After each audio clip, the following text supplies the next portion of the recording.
Assalamualaikum warahmatullahi wabarakatuh.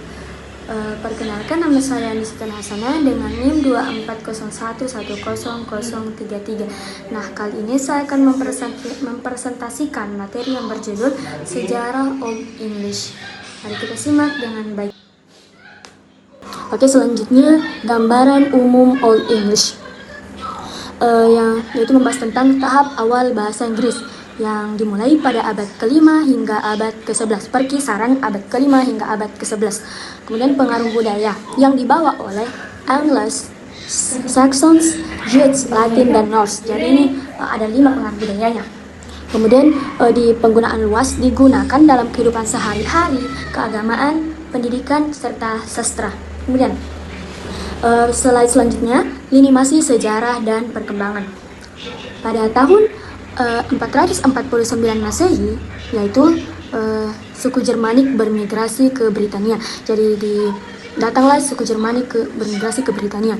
Apa sih itu suku Jermanik? Nah, suku Jermanik itu ialah kelompok bangsa yang berasal dari Eropa Utara dan Eropa Barat,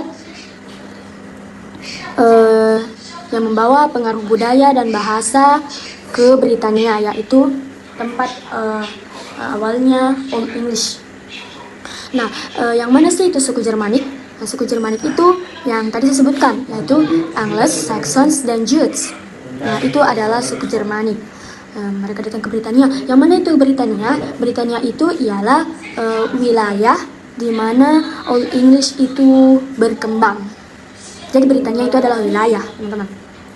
Kemudian di tahun 597 Masehi. Nah, di tahun 597 Masehi itu ialah masuknya Kristen membawa pengaruh Latin. Kemudian pada tahun 787 sampai 850 Masehi itu datangnya invasi Viking, yaitu pengaruh Norse. Nah, apa sih itu invasi Viking? Apa sih itu invasi Viking? Invasi Viking itu ialah serangkaian serangan, penyerbuan, dan pemukiman yang dilakukan oleh bangsa Viking. Nah, disitulah membawa pengaruh Norse. Kemudian di tahun 1066 Masehi, yaitu datanglah Norman menaklukkan Britania. Nah, disitulah berakhirnya Old English. Kemudian berlanjut ke tahap kedua bahasa Inggris, yaitu disebut Middle English. Nah, di sini berakhirnya Old English. Kemudian latar belakang sejarah. Nah, di latar belakang sejarah ini membahas tentang Britania itu awalnya di bawah kekuasaan Romawi dengan bahasa Latin memengaruhi masyarakat awal. Jadi sebelum datangnya suku Jermanik, Britania itu dikuasai oleh Romawi.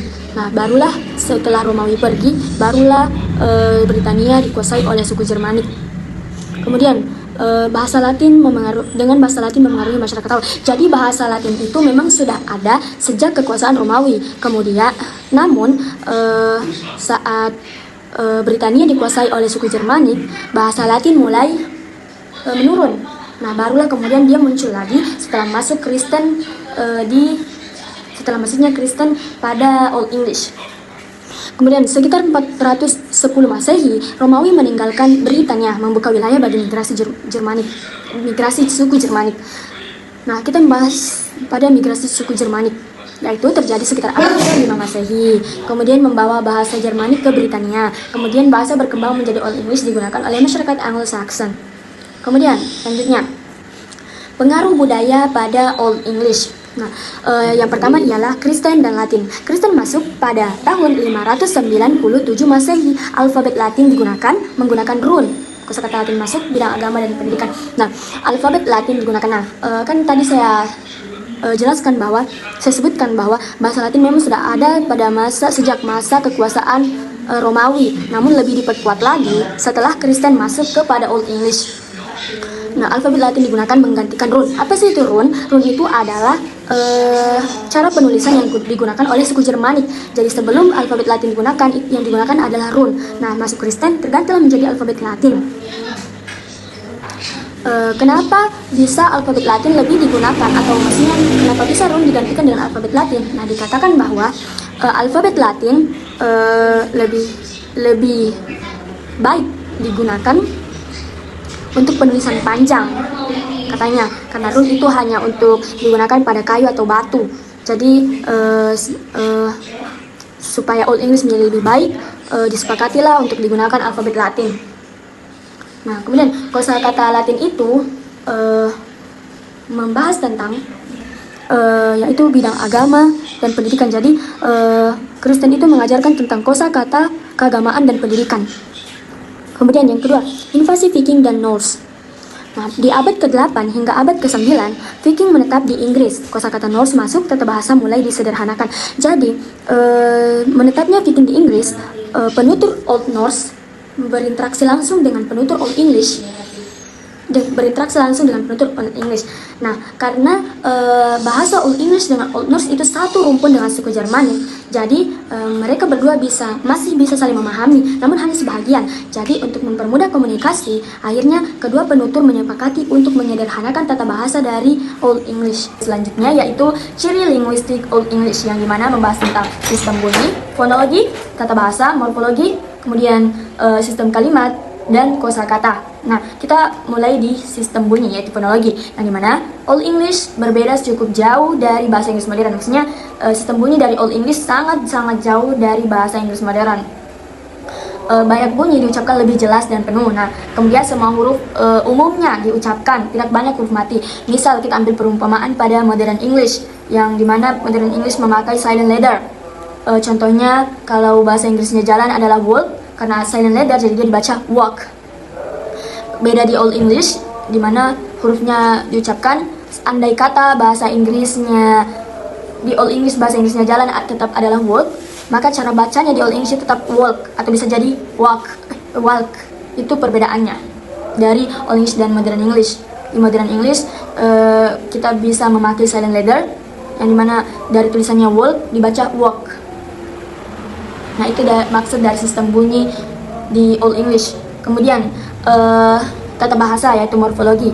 Tata bahasa Old English lebih kompleks dibanding bahasa Inggris modern, atau bisa juga dibilang Old English memiliki banyak aturan, perubahan bentuk kata dan sistem gramatikal yang sulit. Jadi sehingga membuat Old English itu lebih sulit dipelajari dibanding bahasa Inggris modern.